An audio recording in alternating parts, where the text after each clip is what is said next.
दोस्तों नमस्कार, मैं राम सूरत यादव। इस बार के चुनाव में लगभग प्रधानमंत्री मोदी और बीजेपी को हर चरण में बड़ा झटका लग रहा है, क्योंकि आप देख रहे हैं कि पहले चरण के चुनाव से ही बीजेपी में एक तरीके से खलबली मची हुई है और प्रधानमंत्री मोदी भी पहले चरण के चुनाव के बाद से ही एकदम प्रधानमंत्री मोदी की भाषा बदल गई है और हिंदू मुस्लिम करने पर चुनाव को एक तरफ ले जाने के लिए कि किसी तरीके से तुष्टीकरण करके हिंदू मुस्लिम पर चुनाव चला जाए, लेकिन ऐसा हो नहीं रहा है। और यही कारण है कि प्रधानमंत्री मोदी को हर चरण में बड़ा झटका लग रहा है। अब जो कल चुनाव 7 मई को होने जा रहा है, मतलब आप समझ सकते हैं कि 94 सीटों पर चुनाव होगा, लेकिन इसमें सबसे महत्वपूर्ण प्रदेश जो हैं, जो गुजरात है, महाराष्ट्र है और उत्तर प्रदेश के 10 लोकसभा सीटों पर कल चुनाव होगा।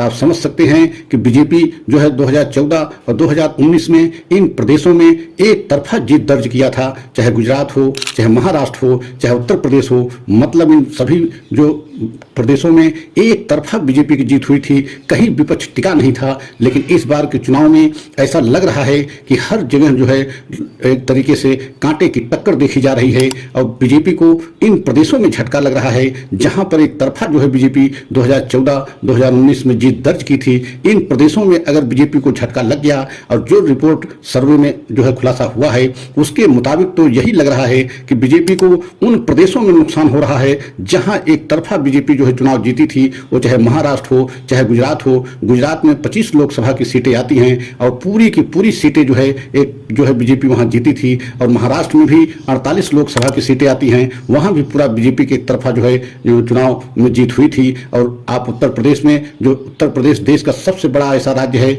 जहां से 80 लोकसभा की सीटें आती हैं, यहां पर बीजेपी एक तरफा जीत दर्ज की थी। लेकिन इन प्रदेशों में इस बार बीजेपी के लिए बहुत बड़ी मुश्किल हो गई है, क्योंकि जो भी इंटरनल सर्वे आ रहे हैं, चाहे आरएसएस कराए हो, चाहे बीजेपी कराए हो, या जो भी बड़े बड़े चैनलों ने किए हैं, उनमें बहुत बड़ा चौंकाने वाली रिपोर्टें आ रही हैं कि इन प्रदेशों में भी बीजेपी को बड़ा नुकसान हो रहा है। मतलब आप समझ सकते हैं कि उत्तर प्रदेश जैसे बड़े राज्य में अगर 80 में से अगर 35-40 पे बीजेपी सिमट जाती है, तो आप कल्पना कीजिए कि बीजेपी को कितना बड़ा नुकसान होगा। और यही स्थिति कमोबेश महाराष्ट्र और गुजरात की है।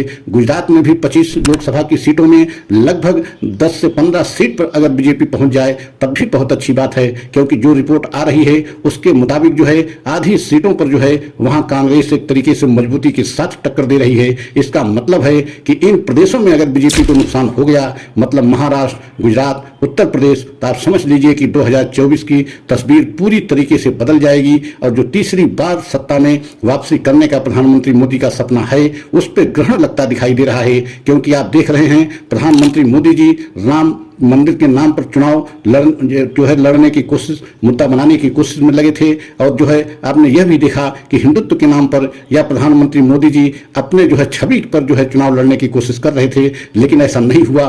पहली बार ऐसा हो रहा है कि महंगाई और बेरोजगारी को देश की जनता सबसे बड़ा मुद्दा माना है। और यही कारण है कि राहुल गांधी ने पहली बार ऐसा किया है कि चुनाव में महंगाई और बेरोजगारी को मुद्दा बनाने में सफल हुए हैं। और आपने देखा भी है कि राहुल गांधी भारत जोड़ो यात्रा से लेकर के भारत जोड़ो न्याय यात्रा तक में यही बात उठाते रहे, जनता के बीच में यही सवाल उठाते रहे कि देश में इस समय सबसे ज्यादा महंगाई है, देश में सबसे ज्यादा बेरोजगारी है। मतलब जो 50 वर्ष में इतनी महंगाई बेरोजगारी नहीं देखी गई थी, वह बीजेपी कार्यकाल में इतनी ज्यादा महंगाई बेरोजगारी में देश को बीजेपी सरकार ने झोंक दिया है। और यही कारण है कि राहुल गांधी पूरी तरीके से अपने मिशन में सफल रहे और पूरी देश की जनता इस बार महंगाई और बेरोजगारी पर और स्थानीय मुद्दों पर वोट कर रही है। और इसीलिए बीजेपी हैरान और परेशान है, क्योंकि बीजेपी चाह रही थी कि हिंदुत्व के नाम पे और राम मंदिर के नाम पर और प्रधानमंत्री मोदी की लोकप्रियता के नाम पर अगर चुनाव होता है तो बीजेपी को बहुत बड़ा फायदा होगा।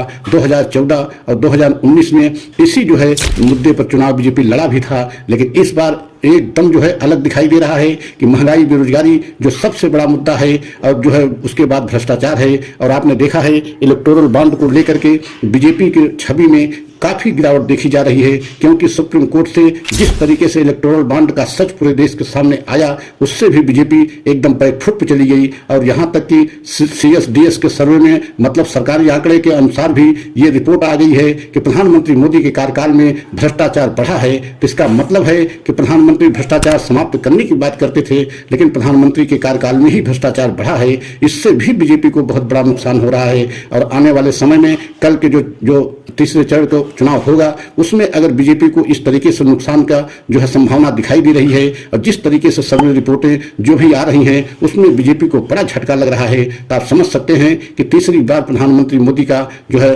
सत्ता में वापसी करना एक तरीके से बहुत बड़ी जो है कठिनाई हो जाएगी। अगर हमारा यह वीडियो आपको अच्छा लगा हो, लाइक सब्सक्राइब करें और कमेंट के द्वारा अपनी राय हमें अवश्य दें। अब अगला वीडियो पुनः लेकर के आएंगे। जय हिंद, जय भारत।